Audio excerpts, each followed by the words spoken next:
Stage Pass, Institute of Gaming. For more details, contact 7093965965965.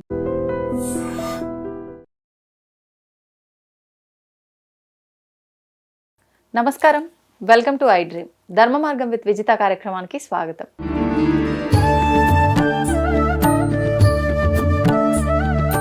ప్రస్తుతం మనతో పాటు ఉన్నారు ప్రముఖ ఆధ్యాత్మికవేత్త జేఎస్ శాస్త్రి గారు. ఇప్పుడు వారితో మాట్లాడి మరిన్ని విషయాలు తెలుసుకుందాం. నమస్తే అండి. నమస్కారం. మామూలుగా మనం ఈ మధ్య కాలంలో ఎక్కువగా వింటున్నాం వారాహి అమ్మవారికి సంబంధించి. ఒకప్పుడు ప్రతిదీ కూడా గుప్తంగా ఉండేది, వారాహి అమ్మవారి గురించి అయినా బగలాముఖి వీళ్ళందరికీ సంబంధించి. ఇప్పుడు మాత్రం వారాహి అమ్మవారి పూజలు కానివ్వండి, ఉపాసన చేసేవాళ్ళు కానివ్వండి, ఆలయాలు కూడా చాలా ఎక్కువగా మనకు అంటే నిర్మిస్తుండడం మనం చూస్తూ ఉన్నాం. అయితే ప్రత్యేకించి వారాహి అమ్మవారు అనగానే కందదీపం చాలా విశిష్టమైంది అని చెప్తూ ఉంటారు. ఏంటి కందదీపం ప్రత్యేకత? ప్రత్యేకించి వారాహి అమ్మవారి దగ్గర చేయాల్సిన దీపారాధనేనా ఇది? దీనివల్ల కలిగే ఫలితాలు ఏంటి? శ్రీ గురుభ్యో నమః. శ్రీ మహాగణాధిపతయ నమః. శ్రీ మహాసరస్వత్యై నమః. హరి ఓం. శ్రీమాత్రే నమః. కామాక్షీదేవ్యై నమః. కందదీపం, దీపం అంటే మనకున్నటువంటి ఉన్నతిని, మనకు ఒక జ్ఞానాన్ని చూపించేటువంటి ఒక మార్గంగా చెప్పుకుంటాం. అందుకని దీపాన్ని వెలిగించి దేవుడి యొక్క ఆరాధన ప్రారంభం చేస్తాం. మరి ఇక్కడ రకరకాల దీపాలు ఉన్నాయి మనకి. ఈ కందదీపము, గుమ్మడికాయ దీపం అని, ఈ మధ్యకాలంలో కొబ్బరికాయలో దీపం అని రకరకాలు. మరి పూర్వకాలంలో ఇవన్నీ ఉన్నాయా అండి? మరి ఇప్పుడు కాలంలో ఇవి మనం ఆచరిస్తున్నాము అని అంటే, పూర్వకాలంలో ముఖ్యంగా మీరు ఇందాకే అన్నారు, ఇది గుప్త నవరాత్రులు అని. అంటే కొన్ని రహస్యాల్లో చెప్పబడిన గుప్త నవరాత్రుల్లో ఉన్నాయి కాబట్టి ఇవి బహిర్గతం కాలేదు. ఇటువంటి దీపారాధనలు ఏవి కూడా బయటికి రాలేదు. అనేక రకాల దీపారాధనలు వచ్చాయి కానీ ఇవి రాలేదు. మళ్ళీ గ్రహాలకు సంబంధించినవి అయితే వచ్చాయి మళ్ళీ బయటికి. ఎందుకంటే గ్రహాలు ప్రతినిత్యం అందరికీ వేధిస్తూ ఉంటాయని చెప్పి ఒక భావంతో ఉంటాం కదా. అందుకని వాటికి శాంతి మార్గాలకి ఎరుపు రంగు ఒత్తులు వేయండి, పసుపు రంగు ఒత్తులు వేయండి, రకరకాలు చెప్పుకుంటాం. మరి ఇక వారాహిదేవి ఆషాఢ మాసం మనకు నవరాత్రి స్వరూపంగా మనం 9 రోజులు పూజ చేసుకుంటాం. మరి ఇక్కడ కందదీపం అనేది ఉందా, అసలు కందమూలాలు అనేవి ఉన్నాయా అంటే, మీరు మహాభారతం తీసుకున్నట్లయితే కొన్ని అపహాస్యం చేసేవి, అంటే ఇంకొకరిని ఇబ్బంది పెట్టే ఇప్పుడు తిట్లుగా ఉండేవి అవి ఒకప్పుడు.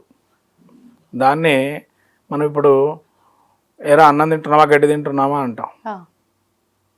అన్నం తింటావా గడ్డి తింటావా అని ఏదైనా ప్రశ్న వేసినప్పుడు టక్మని సమాధానం వాడు సీరియస్గా కాకుండా లేదా హాస్యంతో కానీ సీరియస్గా కానీ అన్నం తింటావా గడ్డి తింటావా అని అంటారు. ఇక్కడ అన్నం తింటావా గడ్డి తింటావా అనే దానికి ఏదైతే ఎంత పొరపచ్చాలంటే, అన్నం అంటే సాత్వికంగా అడిగినట్టు, గడ్డి తింటావా అంటే నువ్వు తినడం కదా.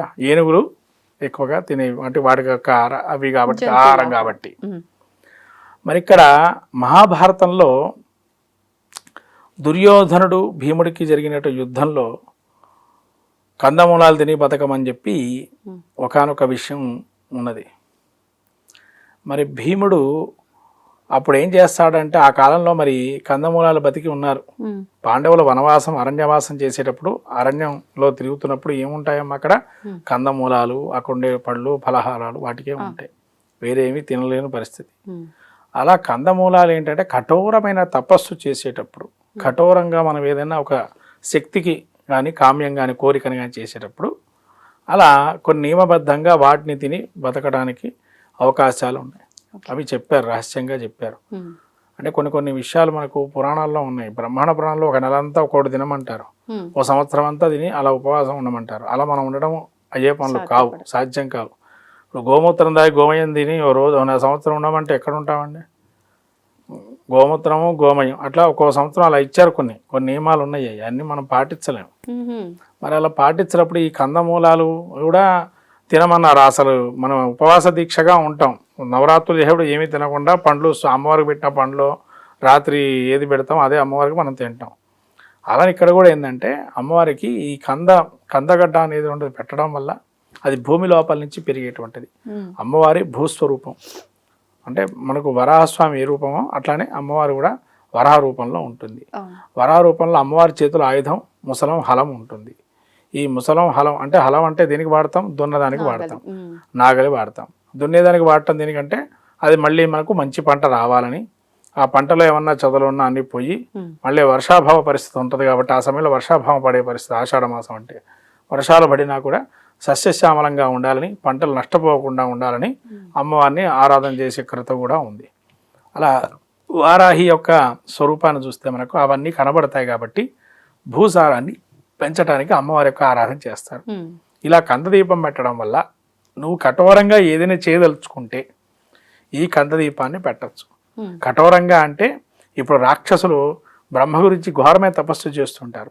అలానే కఠోరంగా 9 రోజుల పాటు ఏమీ తినకుండా అమ్మవారు పెట్టే పండ్లు ఒక్కటే అలా చేసేటువంటి వారు ఎవరైతే ఉంటారో ఈ కందదీపం 9 రోజుల పాటు అలానే పెట్టాలి. మొదటి రోజు ప్రారంభం చేస్తే కంటిన్యూగా అదే దీపం వెలుగుతూనే ఉండాలి. అఖండ దీపంగా 9 రోజుల పాటు. అందుకమ్మా మీరు ఆశ్వజ మాసం నవరాత్రులు చేస్తూ ఉంటారు.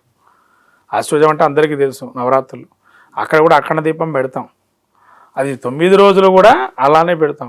ఇక్కడ కూడా 9 రోజులు దీపారాధన అలానే ఉండాలి. ఇలా కందదీపంలో పెట్టడం వల్ల ఏంటంటే మనకుండే ఏదైతే భూసారవంతమైన కోరికలు తీరటానికి కావచ్చు, కామ్యశక్తి మనకుంటే తెలిసి తెలియని శత్రువర్గాలు నశింపచేయడానికి వారాహిని ఉపాసిస్తున్నారు. తెలుసో తెలవకుండే శత్రువు నశింపచేయడానికి వారాహిని మంచిగా ఉపయోగించడం మరీ మంచిది. అంటే మనకు ఉండే ఇంకో విషయం ఏంటంటే అమ్మవారి యొక్క విశేష గుణగణాల్లో ఇంకో లక్షణం ఏంటంటే మనకు రేపు ఎల్లుండి జరిగిపోయే స్థితి ఏదైతే వర్తమానం ఏదైతే ఉందో మనకు ప్రజెంట్ కాకుండా ఫ్యూచర్ని కూడా చూపించే శక్తి సామర్థ్యం వారాహి ఒక్కరికే ఉంది అమ్మవారిలో, స్వప్న వారాహి అని చెప్పి. కాబట్టి ఈ యొక్క వారాహి స్వరూపంలో కందమూలం అనేటువంటి దీపం పురాణంలో ఉంది కాబట్టి దాన్ని ఉద్దేశించి 9 రోజులు నియమబద్ధంగా ఒకటే దీపాన్ని ఆరాధన చేయమన్నారు. దాన్ని ఎప్పటికప్పుడు నిద్రాణంలో ఉన్నా ఏదున్నా మనం దాన్ని చూస్తూ ఉండాలి ఆ దీపాన్ని. అంతేగాని ఆ దీపం ఒక రోజు పెట్టి ఇంకో రోజు మళ్ళీ కంద దీపం పెట్టగలరు. ఒకటే కంటిన్యూ అదే దీపం ఉండాలి. దీపం అంటే 9 రోజులు అయిపోయిన తర్వాత ఏం చేయాలి దాన్ని?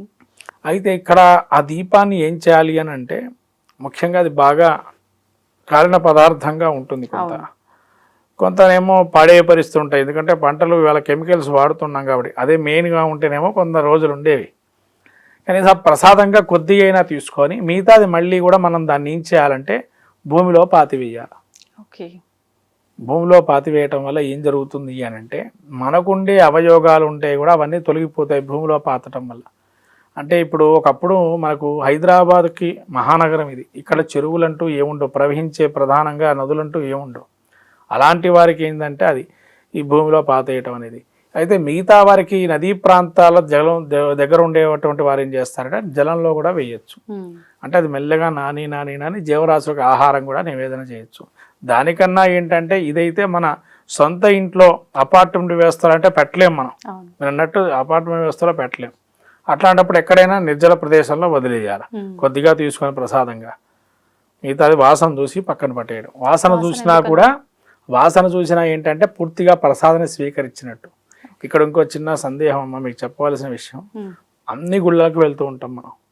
ఇప్పుడు కేరళ, తమిళనాడు లాంటి గుళ్ళకి వెళ్తూ ఉంటాం. ప్రసాదాన్ని ఇస్తారు వాళ్ళు, పూలహారాలు తులసిమాలలో ఉంటాయి. మన ఇంటికి వచ్చేటప్పుడు 10 రోజులు 5 రోజులు అవుతుంది. అప్పుడు ఆ ప్రసాదాలు ఉంటాయా? పూల ప్రసాదంగా అవన్నీ ఉండవు కదా.